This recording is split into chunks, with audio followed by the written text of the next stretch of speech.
Bismillahirrahmanirrahim. Assalamualaikum warahmatullahi wabarakatuh.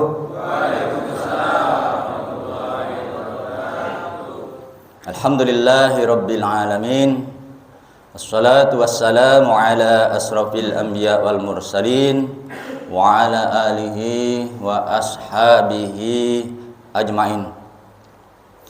Allahumma inni as'aluka ilman nafi'a wa rizqan thayyiba wa amalan mutaqabbala.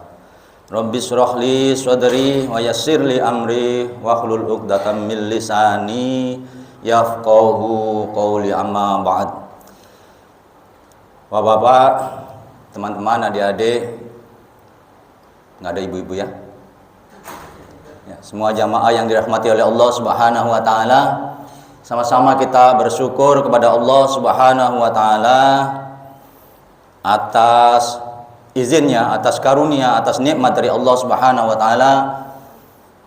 Kita hari ini memasuki puasa hari yang ke-25. Kita berdoa, bermohon kepada Allah Subhanahu wa taala semoga Allah memudahkan langkah kita menjalani puasa hari yang ke-25 ini. Kita berdoa juga, berharap, bermohon semoga semua amal ibadah yang fardu maupun yang sunnah, yang sudah maupun akan kita laksanakan selama Ramadan ini, semuanya diterima oleh Allah Subhanahu wa taala. Amin. Salam ya rabbal alamin. Salawat serta salam sama-sama kita sampaikan kepada teladan kita, Nabi kita Muhammad sallallahu alaihi wasallam. Jamaah rahimakumullah, alhamdulillah kita ketemu lagi setelah kemarin ketemu di kultum tarawih. Insyaallah ini kalau tidak salah berarti menjadi akad terakhir di Ramadan tahun ini, Pak ya, betul ya? Jadi ini mungkin menjadi kuliah subuh yang agak berat bagi saya, karena bisa jadi saya berhadapan orang-orang yang fisiknya ada di Cilengsi tapi pikirannya sudah ada di Cepu, ada di Jogja, ada di ini ya. Ya, barangkali sudah pulang kampung itu pikirannya ya. Tapi mudah-mudahan ini tidak mengurangi manfaat dari pertemuan kita. Mudah-mudahan sambil menunggu syuruk kita berdiskusi tentang hal-hal yang barangkali bermanfaat untuk kita dan keluarga kita. Jamaah rahimakumullah, beberapa tahun belakangan ini para ahli, terutama ahli manajemen, ahli ekonomi, ahli sosiologi kemasyarakatan itu sering menyampaikan istilah yaitu disrupsi. Sering dengarkan, Pak ya? Ya, sudah sering dengar, apalagi yang usaha atau perusahaan biasanya itu sering dibahas. Apa itu disrupsi? Ya, kita lihat dulu. Dari Kamus Bahasa Indonesia, disrupsi itu diterjemahkan sebagai hal yang tercerabut dari akarnya, atau interupsi pada proses atau kegiatan yang telah berlangsung secara berkesinambungan. Jadi pada era sekarang yang disebut era disrupsi itu telah terjadi perubahan-perubahan yang radikal, seolah-olah itu tercerabut dari akarnya. Jadi pekerjaan atau proses kegiatan yang biasa kita lakukan seperti itu tiba-tiba berubah, dan itu bukan perbaikan dari proses sebelumnya, muncul proses baru yang kadang-kadang seperti tidak nyambung dengan sebelumnya. Ya, jadi proses yang lama itu seperti diinterupsi, diputus, kemudian muncul proses baru pengganti proses yang lama, bukan perbaikan, tapi proses itu berubah drastis. Ya, saya ambil contoh. Beberapa tahun yang lalu, kalau saya misalnya atau bapak-bapak juga barangkali pengen ke Jakarta, kok tidak mau pakai mobil, tidak mau pakai motor sendiri, maka yang saya lakukan, saya keluar rumah, jalan kaki kira-kira 100 meter, di situ ada namanya pangkalan ojek. Saya naik dari situ ke perapatan dan selanjutnya sampai Jakarta. Sekarang proses itu tidak, kegiatan itu dirubah menjadi lebih cepat, tidak, tapi prosesnya berubah drastis. Saya kalau nggak mau pakai mobil atau pakai motor sendiri, yang saya lakukan apa? Ngambil HP kan? Ya, motornya, mobilnya datang sendiri ke rumah saya. Ya, jadi proses ini seperti tidak nyambung. Ada yang baru, ternyata berubah sama sekali. Ya, dulu orang itu kalau mau usaha punya taksi, dia harus punya modal banyak, jual aset atau pinjam ke bank. Beli mobil, terus kemudian pasang lowongan, dicari driver untuk taksi dan lain sebagainya. Sekarang usaha taksi, Gojek, Grab, punya mobil Pak? Ya, ada cuma sedikit kan ya. Tidak punya motor juga gitu. Jadi prosesnya tiba-tiba berubah gitu. Nah, tentu yang demikian itu akan makan korban dan terus akan makan korban ya. Contoh yang paling gampang. Ya, ini di perumahan saya korban, salah satu korbannya. Ya, ini perusahaan besar, perusahaan internasional terpaksa menyerah, angkat tangan. Ya, ini kata orang sekarang itu disebut era Daud mengalahkan Jalutnya. Siapa yang mengalahkan Giant itu? Ya, para ahli menyebut ibu-ibu pakai daster di rumah jualan online itu ya. Masya Allah ya. Jadi orang perusahaan kecil bisa membunuh perusahaan besar sekarang. Ya. Kata para ahli manajemen terutama pemasaran, kalau mau dagang itu ada 4P yang harus diperhatikan. Produknya sendiri, price harganya, promotion, place itu tempatnya. Kalau 3, 4 ini memenuhi kriteria yang paling bagus, maka usaha Anda bakal sukses. Sekarang mari kita lihat. Giant itu produknya bagus-bagus kan, siapa yang pernah belanja ke Giant? Produknya pasti bagus, harganya reasonable, masuk akal, tempatnya selalu strategis, promosinya hebat, ya semua kenal nama Giant. Kok mati dia kalah? Ya katanya teorinya begitu. Ya, jadi ini seperti orang belajar tinju, sudah latihan mati-matian, begitu tanding aturan tinju diganti, boleh pakai senjata macam itu kan nggak ada gunanya jadinya. Ya. Sekarang aturannya tiba-tiba berubah, yaitu sangka tangan dia. Nah, teman-teman sekalian, yang begini ini akan terus terjadi dan terus terjadi. Ya, mengapa ini terjadi?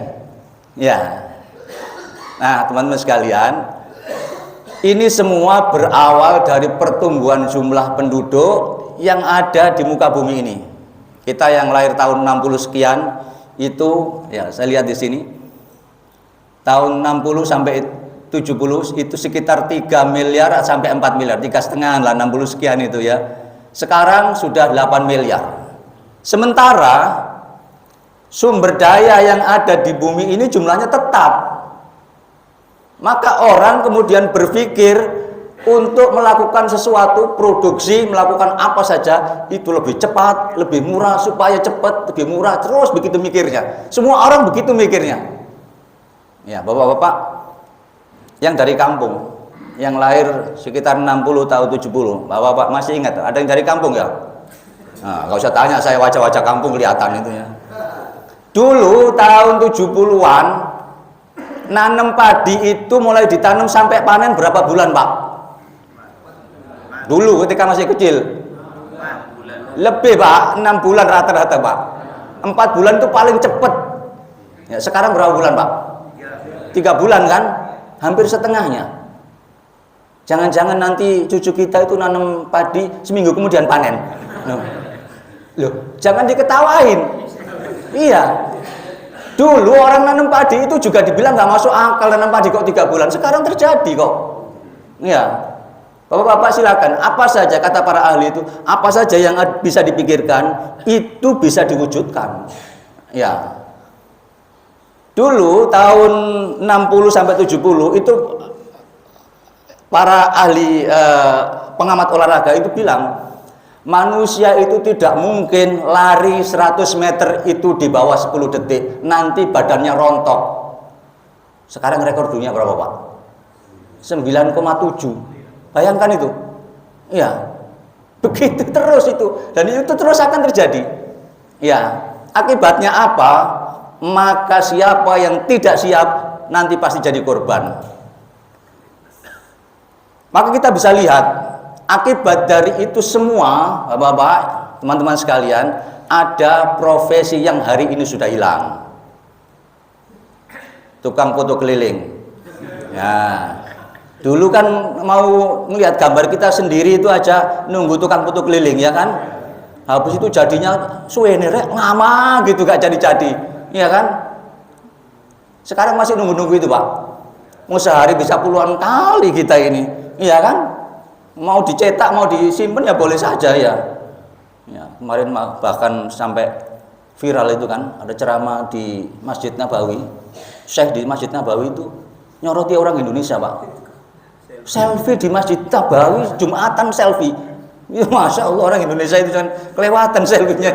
Di depan orang Jumatan selfie begini. Masya Allah, sampai disoroti Syekh di Masjid Nabawi itu. Ya Allah, luar biasa. Jadi ini profesi yang hilang. Tukang koran, ya masih ada yang langganan koran, ya hari gini gitu. Itu jangan-jangan itu nanti cucu kita itu, kalau kita ceritain koran itu nanya ke kita, koran itu apa ya kayak gitu kan, ya kan nggak ada lagi itu. Saya itu ini punya, kan pernah tinggal satu perumahan sama istri saya sebelum nikah, itu punya langganan, sama-sama langganan koran di situ. Kalau pulang ke rumah orang tua itu kita cari-cari mana langganan dulu. Ya, sebelum nikah itu sering ketemu di situ, sama-sama sering begitu. Kita mana ini langganan kita dulu, kalau ada ya sudah nggak ada. Beberapa hari yang lalu itu ada ibu kenalan itu, anaknya itu dapat tugas dari gurunya. Tugasnya apa? Ngumpulin koran, Pak. Ya itu setengah mati nyarinya. Iya. Dikiranya saya punya, nanya ke istri saya, Bu, punya koran enggak ya? Waduh, coba tak share ke grup saja. Satu perumahan tuh yang jauh cuma satu orang. Ada mie, ada, ini ada dua. Nah, cuma dua lembar, bukan dua berkepokan gitu ya. Ini yang dulu kita tunggu-tunggu, ternyata sekarang sudah nggak ada. Penjaga pintu tol, ya. Tahun 2000-an itu saya sering ke Malaysia, itu di sana sudah nggak ada, Pak, jarang sekali. Saya mikir kenapa ini tidak dipraktekkan di Indonesia ya? Oh, alasannya barangkali ya nanti banyak yang ter-PHK, tetapi tinggal nunggu waktu saja itu, iya kan? Sekarang buktinya sudah ini kan? Ya karena perusahaan juga mikirnya efisien, nggak mau ini ya. Dulu kan kita itu sampai apal kan ya? Oh itu yang cakep itu di pintu sana itu kayaknya. Sampai apal kita itu, iya kan? Diincar sana, yang sana saja gitu. Mantri juga nggak apa-apa gitu ya. Apal itu kita itu ya. Nah, sekarang sudah nggak ada karena semuanya berpikir efisiensi, lebih cepat, lebih murah, lebih cepat, lebih murah.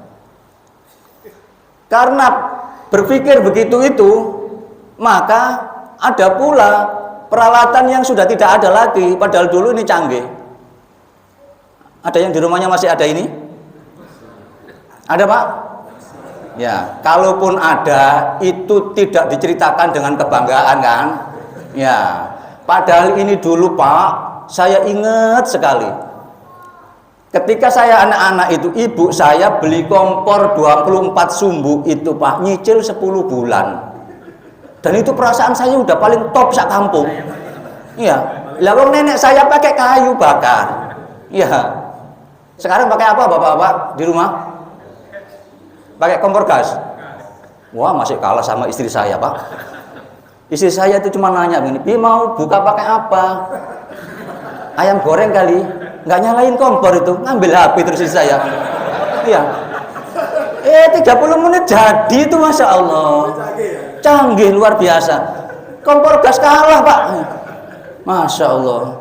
Saya itu dulu beli HP, ada videonya, ada kameranya, tak pikir paling canggih. Sekarang ada kompornya itu di dalam, ada kulkasnya, Masya Allah, apa aja ada itu.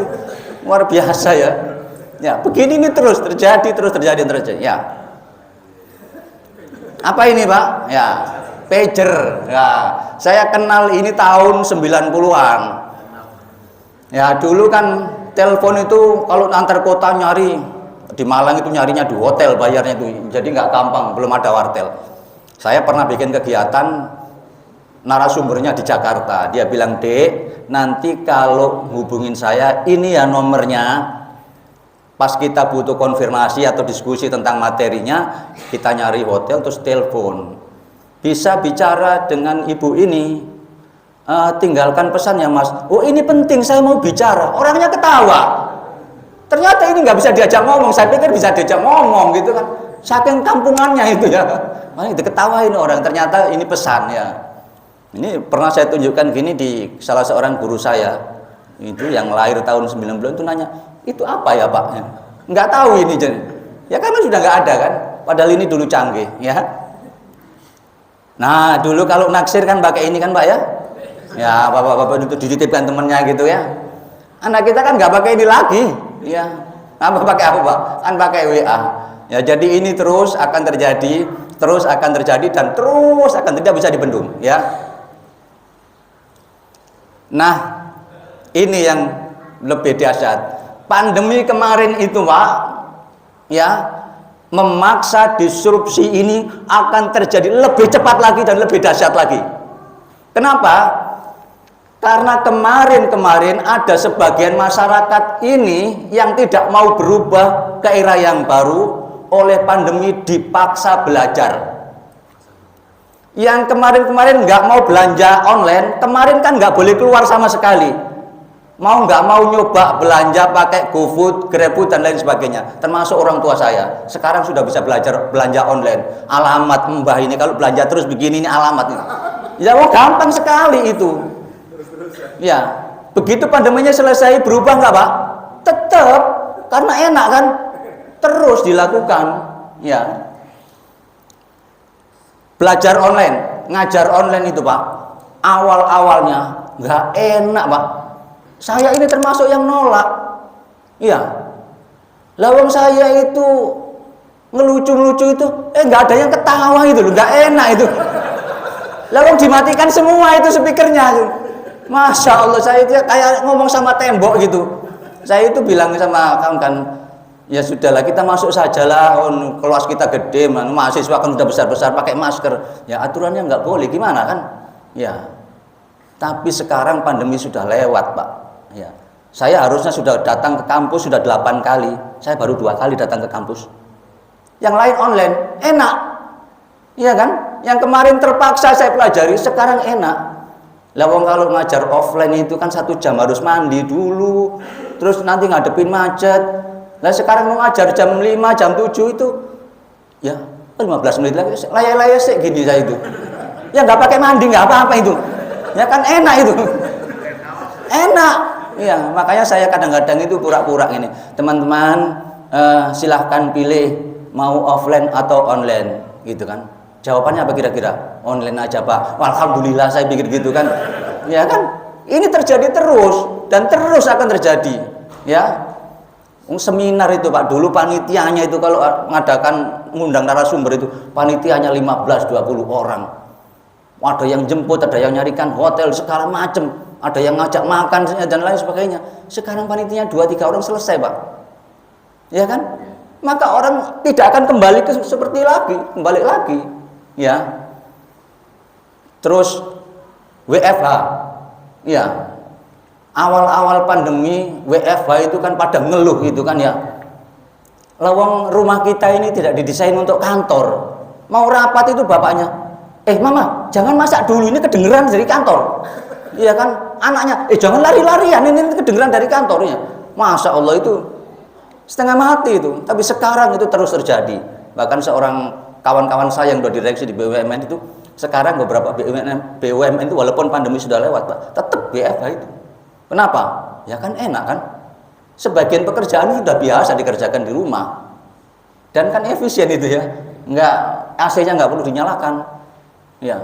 Saya itu punya jamaah yang sudah lama ini rutin gitu jamaah. Baru ngajak ngobrol kemarin. Saya langsung tanya saja karena 5 waktu jamaahnya. Jenengan ini usaha apa Pak? Saya karyawan Pak. Tapi kok kelihatan terus? Ya WFH terus Pak. Jadi terus WFH sampai ini? Iya, sekarang ini terus WFH. Karena ternyata bisa pekerjaan saya. Masya Allah. Enak ternyata ya. Nah teman-teman sekalian. Apa yang akan terjadi di masa depan? Ya, mari kita lihat. Ini yang perlu kita jadi perhatikan. Ya, tren ini tidak akan berhenti dan akan terus terjadi. Ya, di masa depan ada pekerjaan-pekerjaan yang nanti barangkali inceran anak-anak kita itu nanti akan berkurang, boleh jadi akan hilang karena manusia akan semakin tergantikan oleh kecerdasan buatan, alat-alat teknologi dan lain sebagainya. Ya, yang kira-kira paling dekat teller bank yang sekarang masih bergengsi itu. Ya, bapak-bapak kapan terakhir ke bank, Pak? Teller lo ya, ketemu teller ya. Kan sudah sangat jarang kan? Nyetor bisa, ngambil duit bisa, bahkan ATM bisa diambil di mesin kan? Pendaftaran bisa online. Loh, terus kapan ini? Untuk apa ini? Butuh teller ya. Ya, ini diperkirakan akan segera semakin menyusut dan bahkan bisa hilang. Ya. Pilot yang hari ini masih bergengsi, kemungkinan besar sebentar lagi tidak lagi dibutuhkan begitu banyaknya. Ya, Bapak-bapak, pesawat N250 bikinan Profesor Habib itu namanya fly by wire, istilahnya diterbangkan oleh kabel. Itu pesawat sebenarnya bisa terbang sendiri, Pak. Ya, kalaupun itu ada pembaca, dia ditembak, bila pesawat itu tetap turun di tempatnya seperti semula. Ya, jadi ini hanyalah masalah waktu saja. Kapan mau diterapkan? Ya, kekhawatiran sekarang itu kalau terjadi badai, ya, di tengah ini, itu sebentar lagi alat pasti bisa mendeteksi itu. Mobil kan sudah ada, Pak. Ya, jadi mobil masa depan nanti trennya itu orang tak mau lagi beli mobil. Nah, mobil disimpan saja di pabrik. Kalau mau butuh seperti sekarang gitu, mobilnya datang, nggak ada supirnya, dia duduk, masukkan tujuannya mana, berangkat sendiri sampai tempat pada tempatnya. Ya, kalau kereta kan sudah kan, monorail itu kan nggak ada masinisnya kan. Ya, kalau naik monorail jangan dicari masinisnya, nggak mau naik saya, nggak ada yang nyupirin gitu. Ya, ya, termasuk dokter kemungkinannya akan berkurang. Ya. Karena di beberapa negara termasuk Jepang sudah bisa bikin alat yang canggih. Kalau kita masuk, tinggal tekan masukkan nama siapa, langit berapa, data-datanya itu langsung keluar. Oh, tekanan darah tinggi, oh asam urat tinggi, oh kadar gula tinggi. Kok tinggi semua kayaknya ini ya? Ya. Rekomendasinya apa? Sudah ada. Ya, canggih luar biasa. Nah, teman-teman sekalian, dan ini akan semakin banyak, semakin banyak, semakin banyak. Nah, ini menurut saya yang perlu patut kita renungkan, terutama sebagai orang tua. Tren WFH itu, Pak, tidak bisa di-stop. Ya, saya ketika masih kuliah dulu itu membaca salah seorang Alvin Toffler, ada beberapa futurolog itu memperkirakan nanti orang akan cenderung bekerja di rumah. Itu saya nggak bisa mengambil, nggak bisa. Gimana caranya? Wong tren sekarang itu orang cenderung ke kota besar dan nanti enggak, katanya begitu ya. Nah, dan sekarang sudah mulai terjadi. Kenapa? Karena itu pilihan yang rasional bagi perusahaan. Perusahaan biayanya menurun. Ya, di tetangga saya itu kemarin yang saya ajak ngobrol itu sekarang perusahaannya nggak perlu space yang besar di Jakarta itu. Hanya isinya hanya terutama terima telepon, resepsionis dan ruang meeting yang kecil saja. Karena semuanya sebagian udah di rumah. Tidak ada kemacetan lagi. Ya, karena orang di rumah masing-masing. Tidak ada intrik-intrik di kantor dan orang akan berpikir output, yang penting output bukan kehadiran. Itu kan efisien banget itu. Perusahaan kan mikirnya efisien terus kan? Ya. Dan waktu bagi keluarga akan lebih banyak. Ini yang karyawan paling seneng. Nah, teman-teman sekalian. Dan ini sudah terjadi. Ya, sudah terjadi dan mulai terus akan terjadi. Maka kalau dulu tahun era saya ketika baru lulus itu kalau ngelamar kerja di Jakarta, Pak, itu pasti ada begini, disukai yang tinggal di Jabodetabek. Kenapa? Karena dekat kantor, ya kan? Nah, karena teknologi sekarang ini sudah canggih seperti ini, berkemungkinan itu tak akan ada lagi. Ya. Bahkan saya punya saudara Pak, kerjanya di Malang, kantornya di Auckland, New Zealand. Dan kalau pasang iklan juga begitu, pekerjaannya bisa remote, bisa dikerjakan di mana-mana.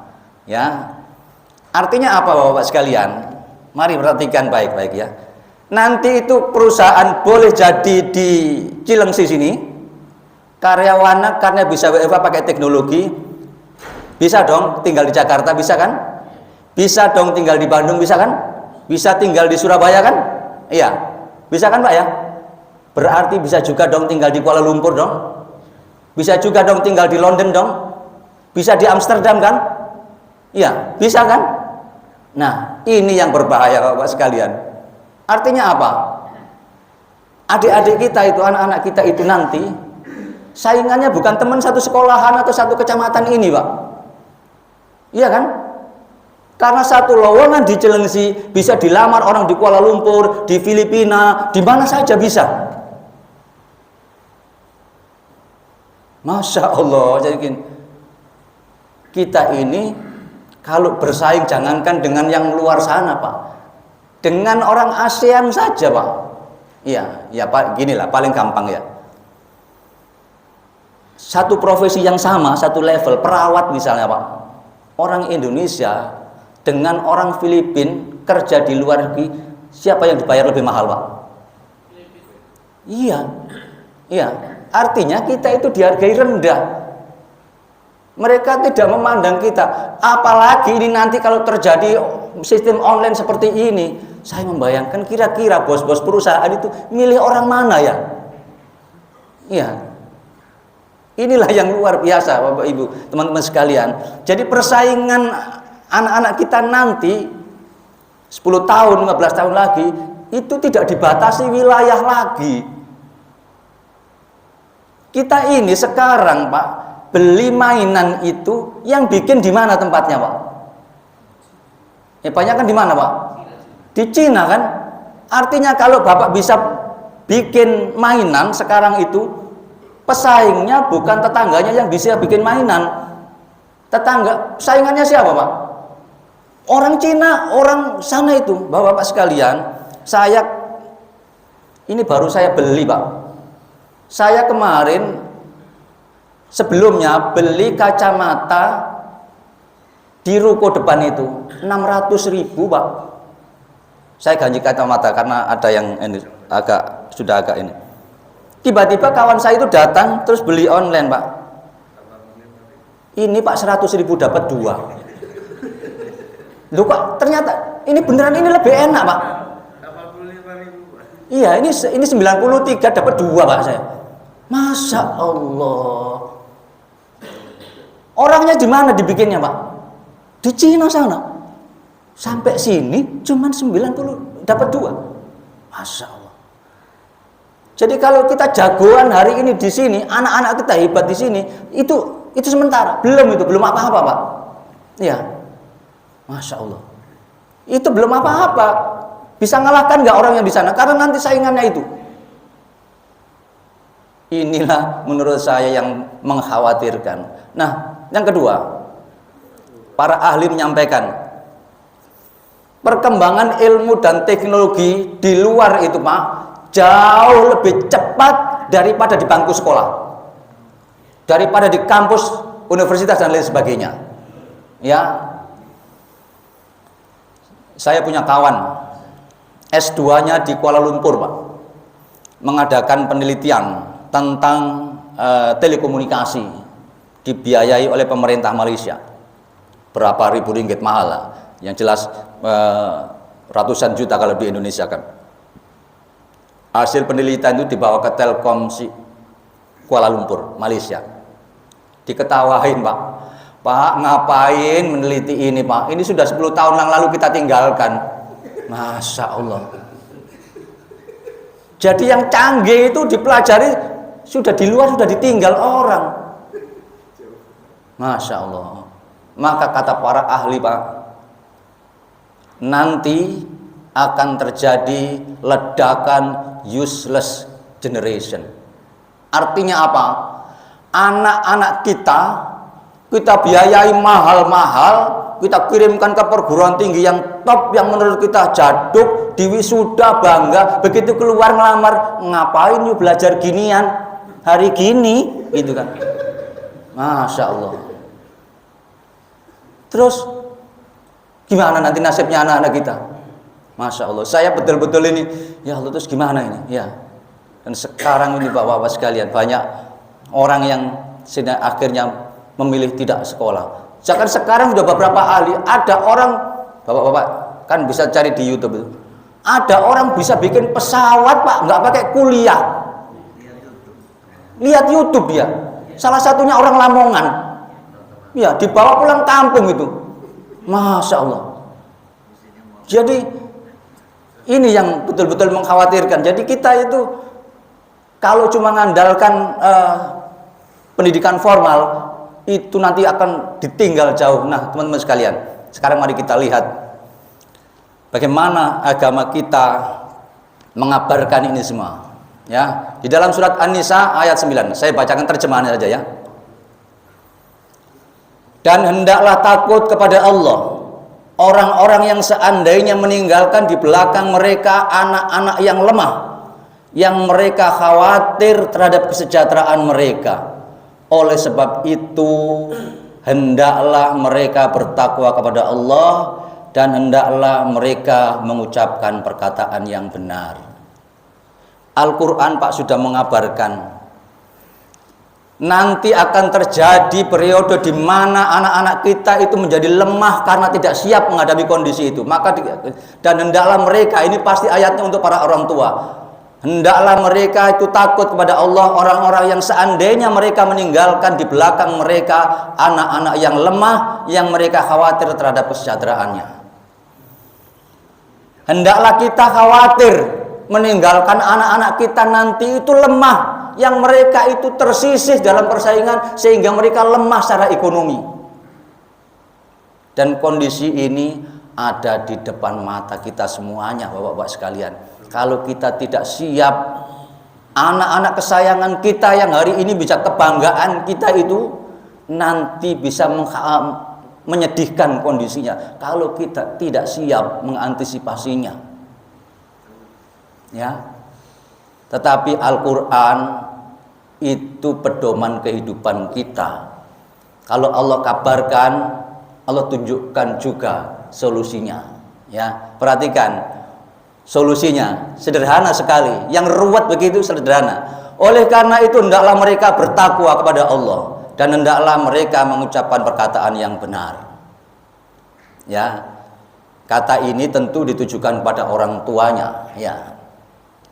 Mengapa kondisi ruwet itu kok solusinya bertakwa yang pertama? Yang kedua adalah mengucapkan perkataan yang benar, mengucapkan perkataan yang benar. Ya, mari kita lihat. Di tengah situasi yang serba sulit, yang ilmu pengetahuan saja sudah tidak mampu kita jadikan sandaran, bapak-bapak, ibu, para orang tua, maka tidak ada lagi sandaran yang bisa kita jadikan pegangan kecuali Allah Subhanahu wa taala. Bukankah Allah sudah jamin? Ya, di dalam surat At-Tolaq itu. Wa may yattaqillaha min amrihi yusra. Siapa yang bertakwa kepada Allah, Allah jadikan segala urusannya menjadi mudah. Situasi boleh ruwet, persaingan boleh menjadi semakin tajam, tapi kalau anak-anak kita bertakwa, Allah yang jamin. Allah bukan kayak teman-teman kita, saudara-saudara kita yang suka PHP. Apa Pak? Pemberi harapan palsu. Ya, Allah kalau janji pasti benar. Sepanjang memang kita memenuhi kriteria yang dijanjikan oleh Allah. Kalau Allah janji akan membantu orang yang bertakwa, wa may yattaqillaha yaj'al lahu makhraja wa yarzuqhu min haitsu la yahtasib. Barang siapa yang bertakwa pada Allah, Allah berikan jalan keluar dari masalah-masalah, Allah berikan rezeki dari arah yang tidak disangka-sangka. Maka pastikan anak kita nanti menjadi anak yang bertakwa. Tapi kenapa ini di ayat ini kok malah justru orang tuanya yang disuruh bertakwa? Inilah Bapak Ibu teman-teman yang dirahmati oleh Allah. Oleh sebab itu hendaklah mereka bertakwa kepada Allah. Ya. Takwa itu Bapak bukan ilmu. Kalau ilmu bisa diajarkan. Ketakwaan itu harus diteladankan. Ya. Doanya Nabi Ibrahim yang sangat terkenal itu. Rabbi ja'alni muqimas sholati wa min dzurriyyati Rabbana wa taqabbal du'a. Kita semua pengen anak-anak yang menegakkan sholat. Tapi perhatikan struktur doanya Nabi Ibrahim. Rabbi ja'alni muqimas sholati. Ya Allah, jadikan aku orang-orang yang mendirikan sholat.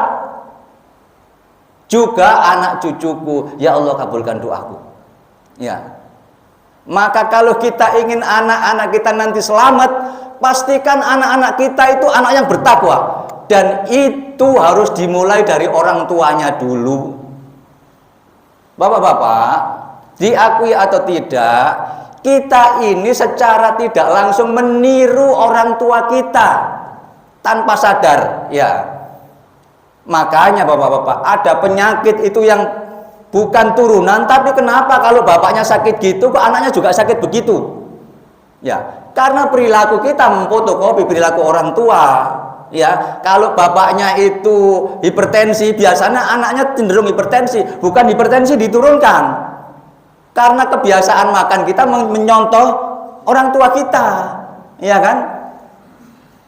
Nah, kebiasaan apa saja kita itu tanpa sadar mengikuti gaya orang tua kita tanpa sadar itu, ya. Maka hati-hati Bapak sekalian. Itulah makanya orang tuanya diperintahkan untuk bertakwa dulu, baru nanti anaknya bisa jadi orang yang bertakwa, ya. Karena anak itu fotokopi orang tuanya.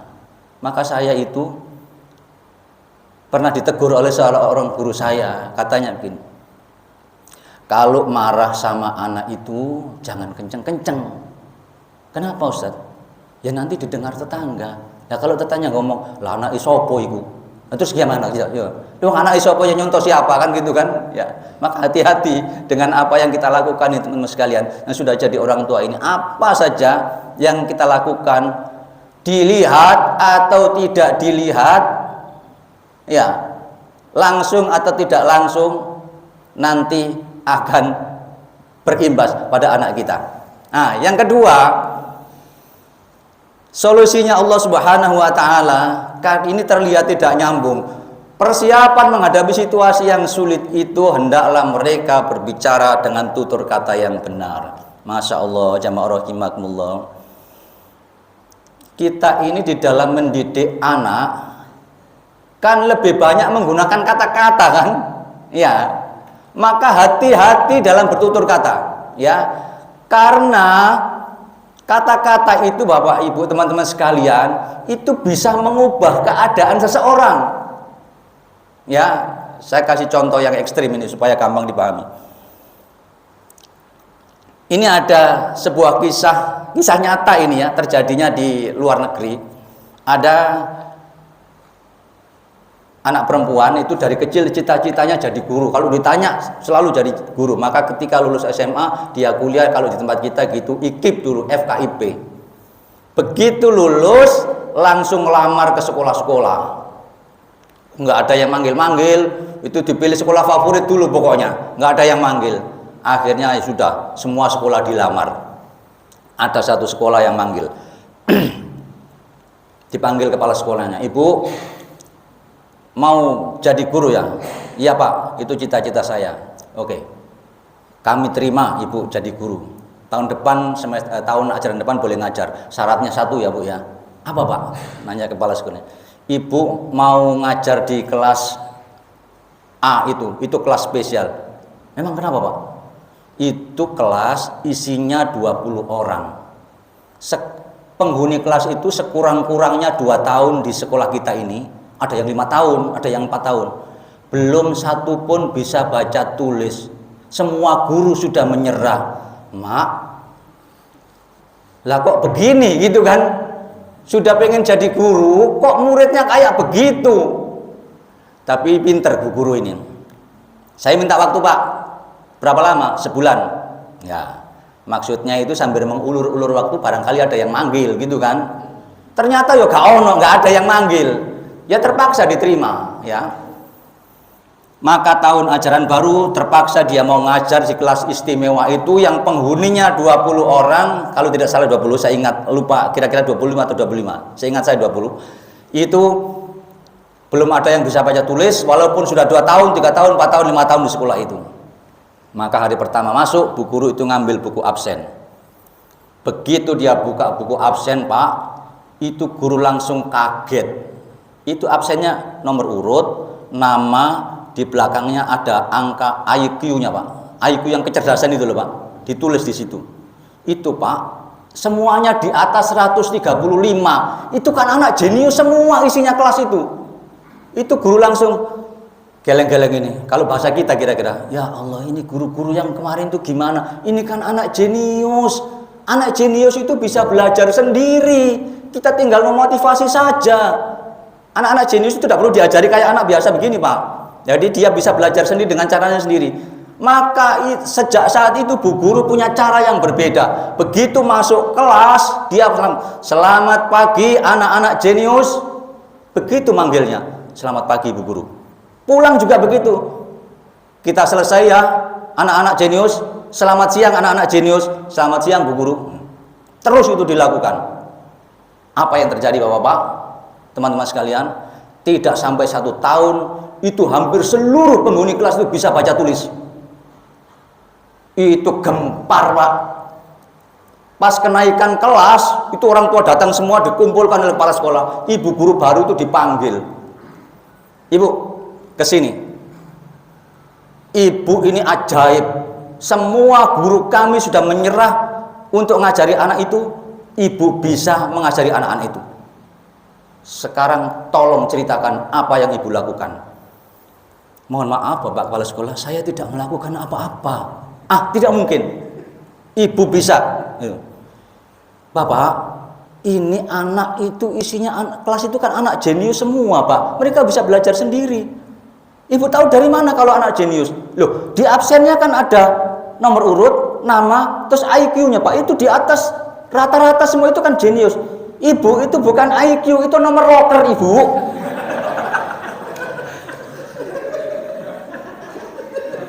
Itu nomor loker.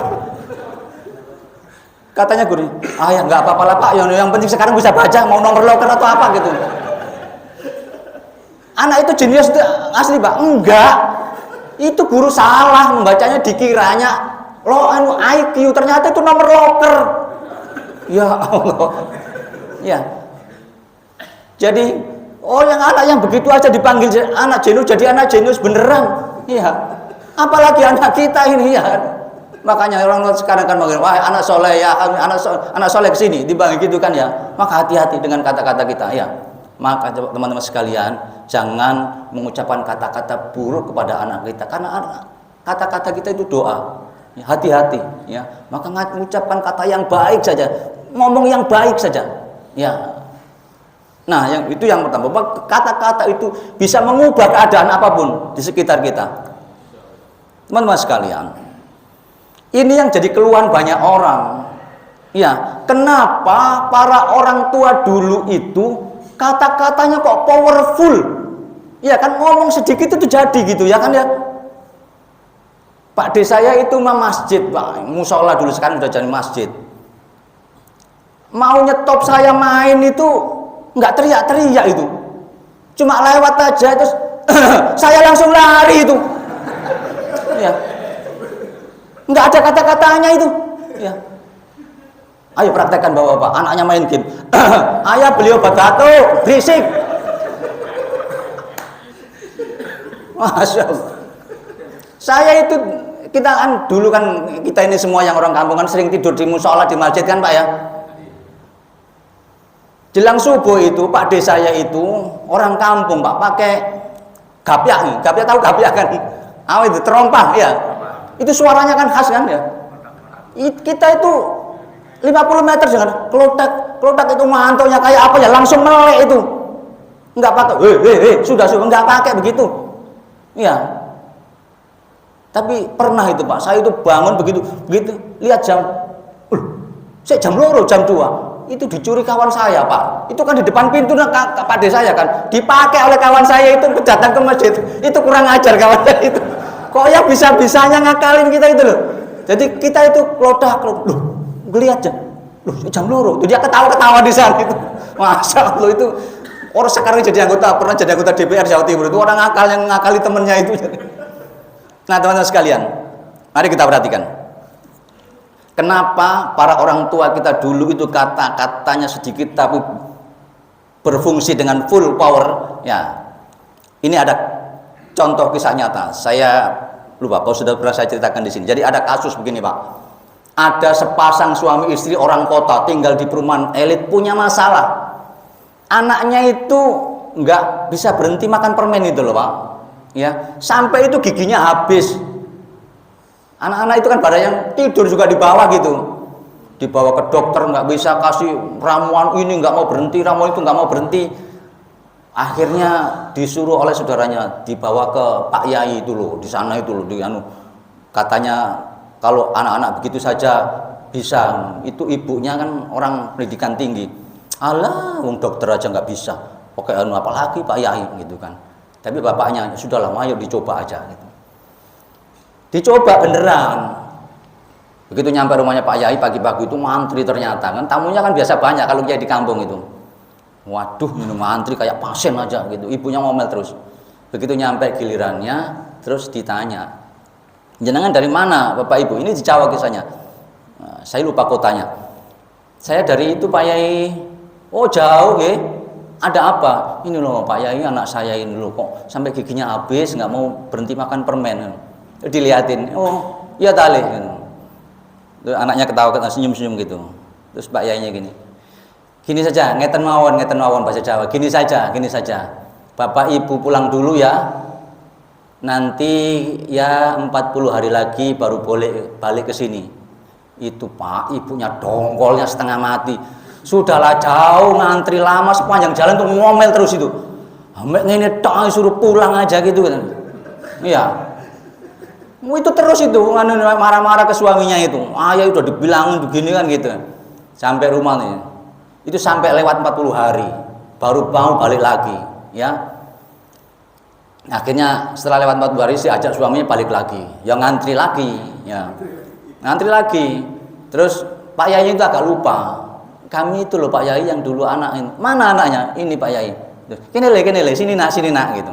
Terus dibawa masuk ke rumah sama Pak Yainya itu. Ya kira-kira 15 sampai 20 menit gitu.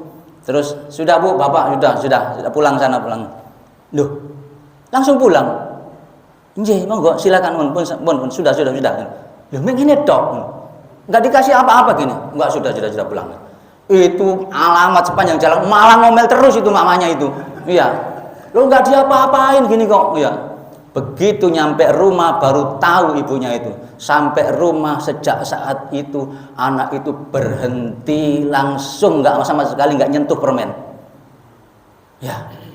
Alhamdulillah selesai permasalahan. Enggak, penasaran ibunya. Iya. Lo kan cari masalah itu ya. Oh sudah selesai kan beres kan?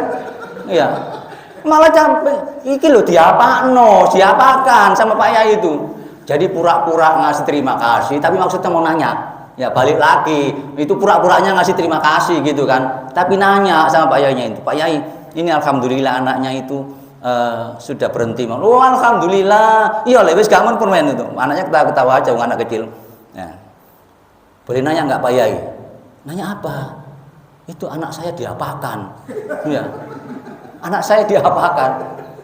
Ya enggak saya apa-apakan. Loh kok dibawa masuk? Saya ajak main supaya dekat sama saya. Hanya main kira-kira 15 menit sudah kenal saya terus, ini. Ojo makan permen. Jangan makan permen. Anaknya senyum. Cuma gitu doang. Mek ngono tok. Iya. Lah kok berhenti? Saya ini Pak Yai ini mulut sampai capek ngomong begitu itu. Kok dia kok nggak berhenti? Oh, Ibu begini. Jenengan kan saya suruh pulang dulu pertama kali datang 40 hari boleh datang ke sini kan? Nggih, kenapa itu? Semenjak Ibu dan Bapak pulang itu Saya berhenti minum kopi dan teh yang pakai gula, yang manis-manis saya stop. Baru saya ngomong sekali kepada anak ibu. Ibu ngomong beribu kali tapi tidak di stop. Ibu ngomong ke sana tapi tidak ngomong ke sini. Enggak ngefek. Iya. Enggak ngefek. Bapak Ibu, saya ini punya orang tua yang tertibnya luar biasa. Bapak saya itu, Bapak Ibu, Bapak teman-teman sekalian, bapak saya itu tidak pernah ketinggalan. Kalau pergi ada barang yang ketinggalan, nggak pernah. Besok mau rapat di kecamatan, itu baju sudah dikeluarkan dari lemari, Pak. Ini besok bapak pakai. Kok langsung dikeluarin itu, Pak? Biar nggak salah kostum, biar nggak ada apa saja yang mau dibawa di ini kan, ya. Maka saya itu, Bapak, kalau pergi ada sesuatu yang ketinggalan itu malunya setengah mati saya, Bapak saya itu. Cuman, Wang, kamu pernah lihat Bapak ketinggalan? Saya nggak bisa ngomong apa-apa, Pak. Iya. Bahkan saya ketika kuliah di Malang, kan saya dulu kan walaupun bisa di Wesel, saya tetap disuruh pulang sama bapak saya untuk ngambil jatah supaya ketemu orang tua. Saya pernah, Pak, uang jatah bulanan itu saya taruh dompet. Yang mau untuk bis dan angkot saya taruh di saku. Ya, dompet itu biasanya saya masukkan tas supaya selamat gitu kan. Rumah saya itu ke angkot 300 meter. Di tengah jalan, Pak, belum sampai angkot, ya Allah, duitku ketinggalan. Pulang saya, Pak. Nggak berani pulang saya, Pak. Muka saya ditaruh di mana ini? Ya, bapak saya paling cuma bilang, kamu pernah ngelihat, Nak, bapak kayak begitu? Begitu saja. Ya. Begitu, tapi sudah pukulan yang berat bagi saya itu. Maka saya terus jalan. Terus apapun risikonya saya hadapi ke Malang, itu salah saya, gitu. Untungnya adik saya pinter, Pak. Ini Mas Awang nggak berani pulang karena malu. Dompet saya diselamatkan, Pak, di paket. 3 hari kemudian datang, alhamdulillah adik saya pinter gitu ya. Coba risikonya dia 1 bulan nggak makan itu di Malang. Ya, Masya Allah. Ya, teman-teman sekalian, agak hati-hati. Jadi sudah jadi orang tua, kita pengen anak kita baik, maka kata-kata apa saja kebaikan itu tujukan diri ke diri kita dulu, baru ke anak kita. Teman-teman sekalian, suruh lewat berapa menit ya? Sudah lewat. Dilewatin 10 menit kan, ya kan? Ya. Masih ada kan? Ya. Nah, teman-teman sekalian, kenapa di solusi menghadapi situasi yang sulit itu, teman-teman sekalian, kita sebagai orang tua harus berkata yang baik. Karena kata-kata kita ini para orang tua itu adalah doa bagi anak-anak kita. Ya, kita ini ngomong apa saja hati-hati itu. Ya, ini kisahnya sangat terkenal, Bapak-bapak sudah sering cari di internet ini. Ya, Imam As-Sudais. Ya. Beliau jadi imam begini ini karena disumpahin ibunya. Ya, kan kisahnya sangat terkenal itu. Pernah suatu ketika ini keluarganya Imam As-Sudais masih kecil, Sudais kecil masih ini kedatangan tamu. Orang Arab itu kalau kedatangan tamu masak besar, Pak. Masak gulai, potong kambing. Kan lama itu. Selesai, Sudais yang lagi main depan rumah dipanggil oleh ibunya. Sudais, kesini, Nak. Orang Arab itu, Pak, budayanya dipanggil ibunya lagi ngapain langsung sami nawa atau semua tinggalkan. Termasuk As-Sudais kecil itu. Main kayak apapun tinggalkan. Tapi namanya anak-anak lagi main, anak kita lagi main seru dipanggil walaupun suruh makan, itu seneng atau marah kira-kira, Pak? Ya marah, tapi kan nggak berani ngelawan. Maka sudah itu tetap masuk rumah, tangannya ada di belakang punggung. Bawa apa, Pak? Bawa pasir. Itu semua makanan, Pak, ditaburi pasir. Ya Allah, kok ada anak yang kayak begitu modelnya itu loh. Anak Bapak ada apa yang kayak begitu? Ini nakalnya kurang apa? Maka ibunya marah persis kayak kita, kayak istri kita. Awas kamu, Nak, kalau terus begitu, Nak. Nanti kamu jadi imam Haramain, nanti kamu Masya Allah kok ada orang tua marah ujungnya masih baik kayak begitu itu loh Pak. Masya Allah. Bisa kita kayak begitu Pak? Ya. Ayo main bola terus nanti. Jadi pemain Real Madrid nanti kamu ya. Begitu marah itu ujungnya. Ya. Ayo main game terus nanti. Jadi game developer nanti kamu, begitu marahnya. Ya. Supaya anak kita nanti, doa kita itulah yang mengantarkan mereka menjadi begitu. Bapak Ibu, teman-teman jamaah rahimakumullah. Izinkan saya bercerita tentang diri saya. Beberapa tahun yang lalu, almarhumah ibu saya ketika masih sugeng itu pernah ke Cilengsi itu nengok saya. Saya itu kebetulan kok lagi banyak kegiatan, jadwal itu kok ini gitu. Jadi saya belum sempat ngobrol yang jenak gitu. Saya akhirnya pulang agak seusahakan cepet gitu. Nah tiba-tiba pas ibu saya sudah nunggu di luar. Kalau orang kampung itu kan biasanya sore-sore malam-malam itu di luar gitu kan.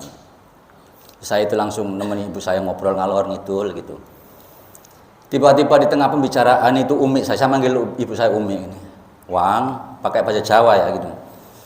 Awakmu wis dadi wong tua, kamu sudah jadi orang tua ya nak gitu. Kalau ngomong yang hati-hati. Saya itu penasaran, saya dengerin aja. Memang kenapa ya Mi?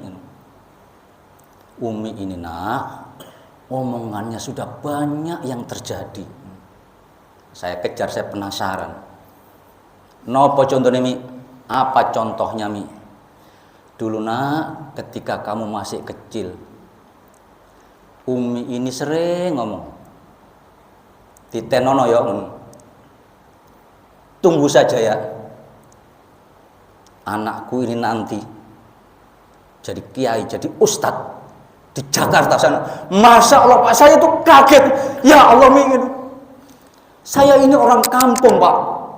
Jangankan Jakarta, kota kabupaten itu belum tentu setahun sekali saya jenguk.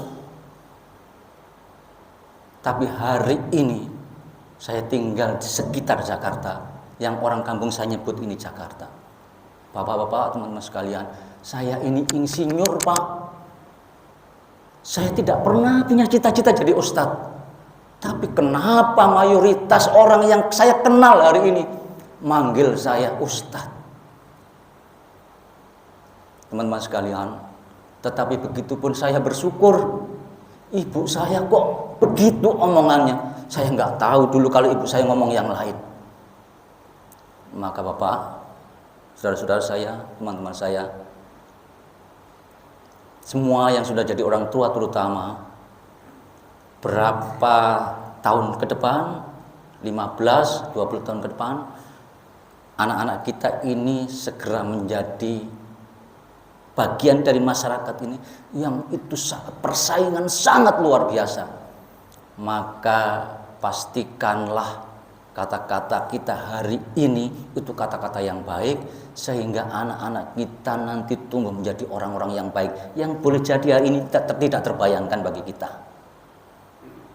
Pastikan pula bahwa kita ini orang-orang yang bertakwa, yang sama-sama kita jalani hari ini, kita berpuasa, targetnya itu menjadi orang yang bertakwa. Pastikan pula puasa yang sedang kita jalani ini mengantarkan kita menjadi orang yang bertakwa, supaya anak-anak kita nanti tidak pakai kita suruh, tidak kata perintah, dia akan pelan-pelan meniru kita.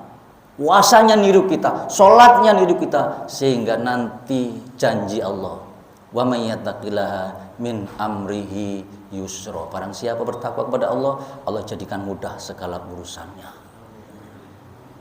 Demikian apa yang bisa saya sampaikan pada pagi hari ini. Mudah-mudahan ini menjadi pengingat kita semuanya dan bisa menjadi bahan bagi kita sebagai para orang tua menemani anak-anak kita menghadapi situasi disrupsi yang semakin hari nanti akan semakin hebat. Kalau ada yang mau ditanyakan, mau sharing, monggo. Kalau ada yang mau curhat juga boleh, silakan. Kalau ada yang mau bertanya. Tidak ada? Kalau tidak ada, barangkali sudah cukup ya waktunya. Ya, boleh, monggo Pak. Ini terkait dengan fenomena zaman sekarang ini. Terkadang kita melihat anak itu hanya dari segi aktivitasnya saja. Tetapi ketika apa yang kita inginkan, apa yang kita harapkan dari anak yang soleh itu, tetapi lingkungan itu sangat membentuk anak. Betul. Kita berharap anak itu meniru orang tua, tetapi lingkungan yang membentuknya. Bagaimana cara memagar dan cara mengarahkan anak sehingga apa yang terjadi di lingkungan ini tidak berpengaruh banyak terhadap perkembangan anak, sehingga apa yang kita harapkan menjadi anak yang soleh itu bisa terbentuk. Terima kasih. Terima kasih Bapak. Ya, ini problem kita semuanya ya. Hari ini lingkungan menurut saya pribadi sangat tidak kondusif bagi anak-anak kita, terutama yang usia-usia remaja ya. Maka saya dulu Bapak termasuk mengirimkan anak saya ke pesantren itu karena ketakutan saya terhadap pengaruh lingkungan Pak ya. Saya di rumah tidak ada TV karena anak saya menurut saya belum layak menonton TV ketika usia anak-anak di bawah SMA. Tetangga saya semuanya punya TV Pak, kan nggak ada gunanya gitu ya. Jadi saya melarang anak saya pegang HP ketika belum lulus SMA, tapi tetangganya semuanya pegang HP ya. Maka saya selamatkan anak-anak saya itu dengan cara yang solusi saya kirimkan pesantren. Teman-teman sekalian, para orang tua, memang pengaruh lingkungan itu hampir tidak bisa dibendung. Kita semuanya kena pengaruh lingkungan. Tetapi pandemi kemarin Bapak, teman-teman sekalian, memberi pelajaran bagus bagi kita. Virus itu boleh ganas seperti apa? Obat yang paling mujarab itu imunitas diri sendiri, betul Pak ya?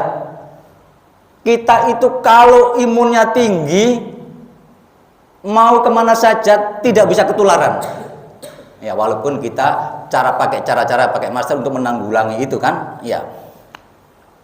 Cara-cara kita mengisolasi anak itu tetap kita lakukan, menjaga supaya mereka bergaul dengan anak yang benar harus dilakukan.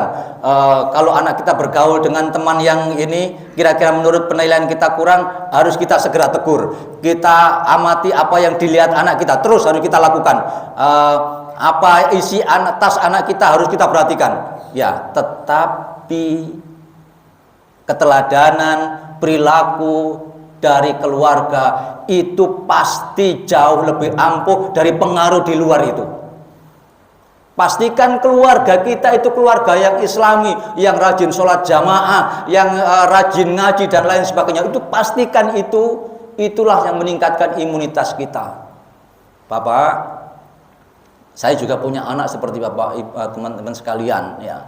Anak saya itu yang nomor 2 terutama Bapak, itu dulu tukang protes. Saya ini mau kemana saja, mau makan di mana saja, kalau menjelang zuhur saya mampir dulu ke masjid.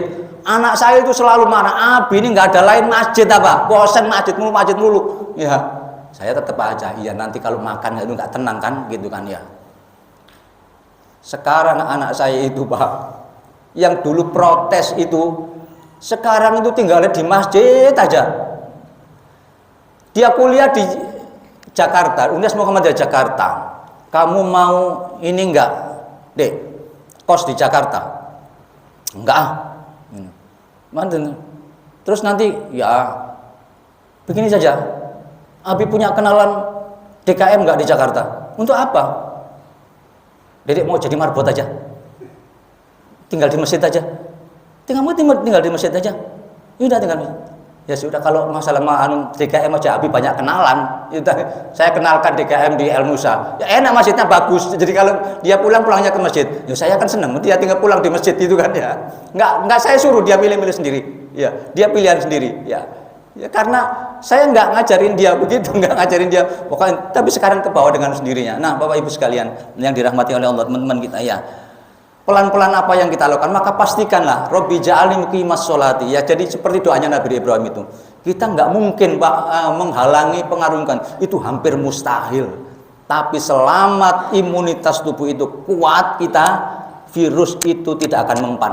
Ya. Tapi kalau imunitas kita itu rendah, ya pasti kena virus. Usaha pakai masker, pakai itu tetap harus kita lakukan. Kita menjaga lingkungan. Kalau anak kita kelihatan sudah lampu kuning, harus kita tegur. Itu tetap harus dilakukan. Tetapi yang terpenting adalah kita membangun dari dalam, dari rumah kita. Begitu Bang, ya? Ada lagi?